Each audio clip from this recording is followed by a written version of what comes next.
Rendang punya Malaysia. Ya, aku setuju sih. Orang Indonesia jangan panas dulu. Aku jelasinnya pakai bahasa Indonesia karena memang ini untuk orang Indonesia. Dulu aku memang berpikir juga kok jahat banget gitu orang Malaysia curi rendang yang sebenarnya itu memang punya orang Indonesia gitu. Tapi sekarang karena aku sudah tinggal di Malaysia dan aku juga udah explore berbagai masakan Malaysia ya.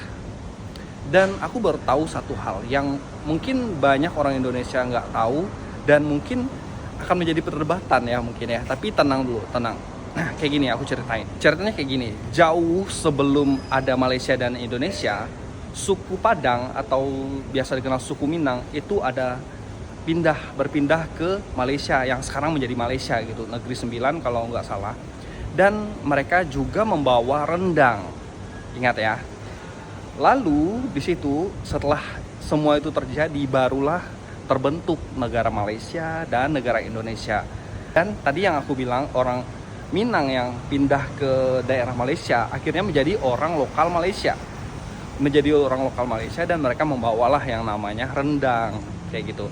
Tapi ya yang mungkin kalian belum tahu, rendang Indonesia dan rendang Malaysia itu rasanya beda ya. Rendang Indonesia itu lebih rempah dan lebih pedas. Kalau rendang Malaysia itu dia sedikit berbeda. Dia ada kelapa parut kayak gitu. Dan itu berbeda dari rasa dan dari segi bentuk juga berbeda. Jadi kalau menurut aku siapa yang salah dan siapa yang benar? Nggak ada yang salah dan nggak ada yang benar. Semuanya sama-sama benar. Rendang memang ada di Malaysia dan juga ada di Indonesia. Semuanya benar kayak dan nggak perlu didebatkan. Rendang Malaysia milik Malaysia, rendang Indonesia milik Indonesia.